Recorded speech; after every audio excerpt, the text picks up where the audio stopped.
There is no more pleasant and effective way to learn English than by getting lost in a good story. The parable you are about to hear, told in English, was designed to be a memorable lesson for your life and for your vocabulary. Relax, listen carefully, and let's begin.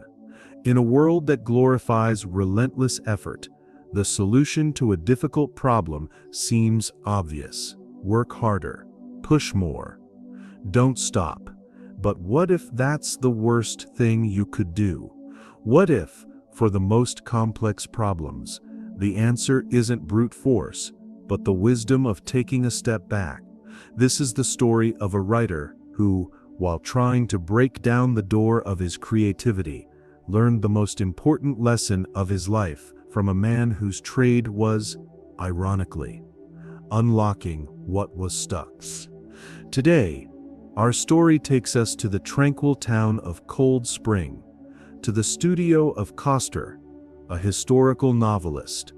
The success of his first book still echoed in literary circles, but for Christopher, that echo wasn't applause. It was the sound of immense expectation that paralyzed him. He was in the middle of his second book, or rather, he was lost in the middle of it. The manuscript, which should have been his next triumph, had become a swamp. The narrative was confused. The characters, once so alive, now seemed like wooden puppets, moving without will of their own.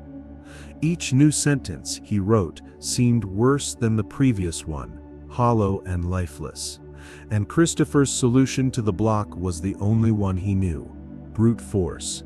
He forced himself to stay at his desk for hours on end, with coffee as his only fuel. He tried to force inspiration, writing and rewriting the same chapters over and over, believing that persistence alone would overcome the creative block. But he wasn't breaking the story's resistance. Unknowingly, he was only breaking his own creativity.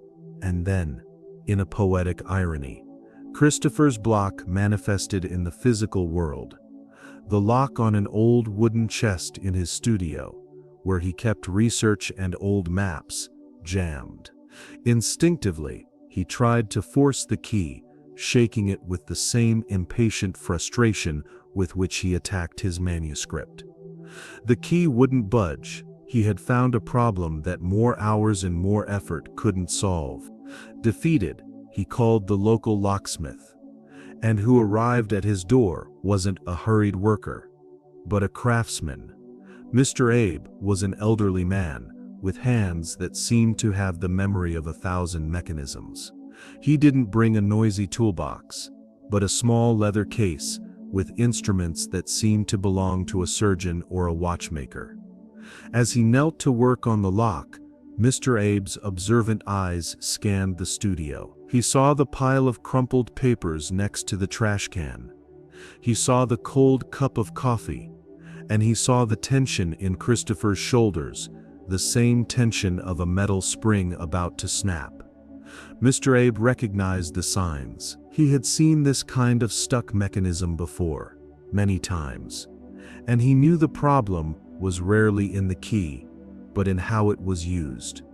Christopher watched, expecting Mr. Abe to use a heavy tool to force the lock, but the locksmith did the opposite.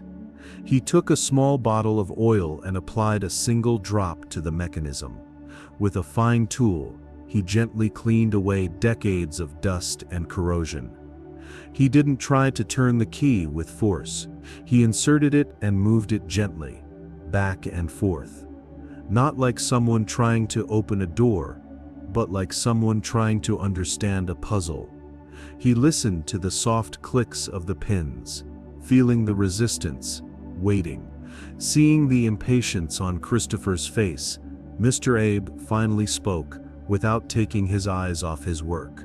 "With old locks," he said, his voice calm and precise, "if you force the key, you break it. And then the problem becomes 10 times worse. The solution is almost never more force. Sometimes the only thing to do is stop. Take a step back, Clean the rust that time has accumulated, and only then, with patience, try the right key again. With a soft, satisfying click, the lock opened. Mr. Abe stood up, wiped his hands, and his gaze passed from the unlocked chest to Christopher's desk, to the pile of crumpled papers. He then looked at the writer, and his kind eyes contained the final diagnosis. "It seems," he said gently, "that you're trying to force the key." Mr. Abe's words remained in the air long after he had left, more penetrating than the smell of oil. Force the key. The image was so accurate, so painfully precise, that Christopher could no longer ignore it.